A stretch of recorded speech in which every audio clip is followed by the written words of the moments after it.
Hello cruel world. In this video, I'm going to answer the question, what is gaslighting? So as well as giving you like a formal scientific definition, I'm also going to go through a couple of examples. I'm going to give you an example of a hypothetical couple, and I'm also going to tell you about a real life criminal case I assessed where a young woman had a psychotic illness, schizophrenia, and she was being gaslighted by a number of people, one of whom ended up being her victim. So let's get started. What is gaslighting?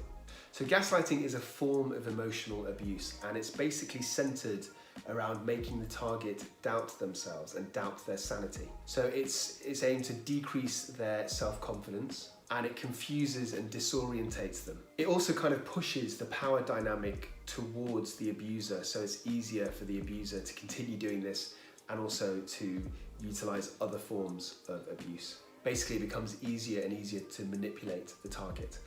So the term gaslighting comes from a play from 1938, where a husband tries to convince a wife that she's slowly turning insane because he gradually decreases the flame on the gaslight.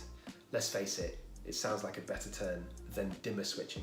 I am a psychiatrist, so I'm going to quickly throw in a bit of mental health issues into this. So gaslighting commonly could be done by narcissists, commonly could be done by psychopaths. If you're interested in those diagnoses, then you can look at my video, which is comparing narcissists and psychopaths, what they have in common and their differences. Go check that out. Cult leaders, dictators, and in fact in 1984 there's Big Brother is the dictator, and there's a lot of gaslighting in that novel, which I think is also a film. It kind of pushes people into doubting their own beliefs into the laws and the rules of society and what's allowed and what's not.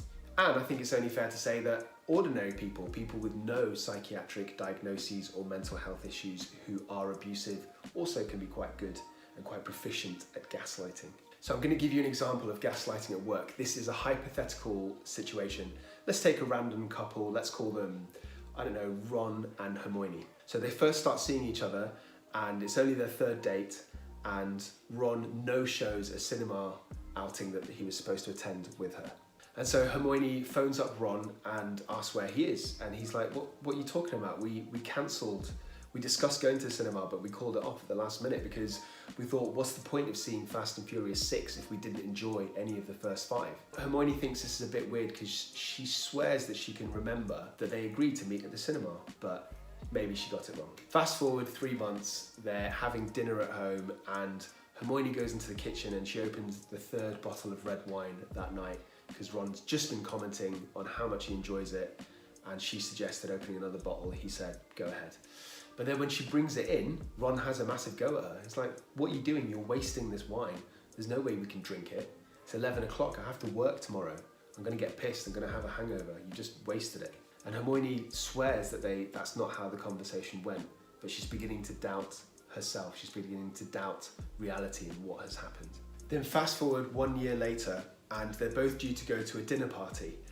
And basically Ron comes home late from five-a-side football. He's in a foul mood because the team lost. And then they're really late in leaving because, typical Ron, they can't find their car keys. And on the drive to the dinner party, Ron's speeding and he's making Hermione feel really uncomfortable, and she makes a comment asking him to slow down. And then he has a massive go at her. And he said, well, if you didn't spend so long doing your makeup, then we wouldn't have been late. This is so typical of you. And it's not typical, that's not what Hermione does at all.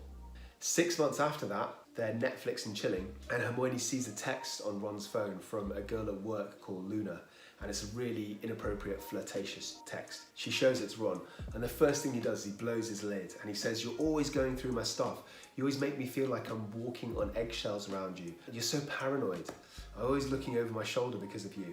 And none of this is true. She's not like that at all. And then he says, is it any wonder that I flirt with some other women? Women throw themselves at me. You're really lucky to have a man like me in your life. And he makes Hermione start doubting the power dynamic of their relationship. But don't worry people, there is an imaginary happy ending to this make-believe story. After a while, Hermione realizes what's going on. She talks to her friends convince her to leave Ron. She's too good for him anyway. And she moves on with her life. She marries a man called Snape, who turns out to be a professor. So now let me tell you about a real life case of a patient that I've assessed. This was a criminal court case a couple of years ago, and there was a young lady called Miss C. She had a diagnosis of schizophrenia and she was on trial facing grievous bodily harm.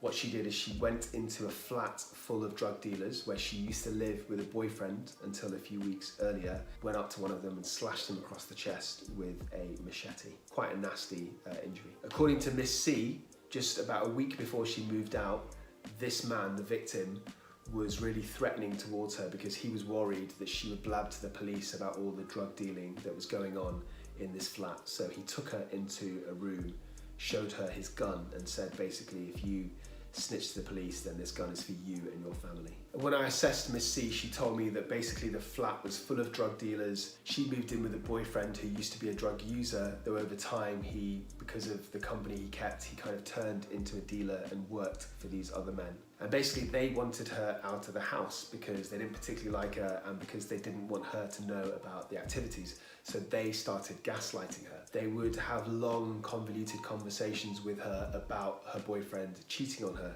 and they would show her evidence such as texts that they'd got from him on their phone and photos of him with other women on their phone. And then later on in the day, they would completely deny these conversations. They would delete these messages and delete these photos from their phones. So they knew that she had issues with mental illness and that at times she'd gone in and out of psychosis, she had heard voices, so they were kind of using that to their advantage to disorientate her, confuse her, and just let her doubt what was actually reality. And they would also give her drugs for free and then later on charge her for them and deny conversations where they said they'd give her drugs for free. So this was a diagnostically very messy, sticky, complicated case because there was also the symptoms of mental illness plus drug use. But by the time I assessed her, she was clean and her mental health was much better. So the advice I gave to the court was that she didn't need transfer to a psychiatric unit.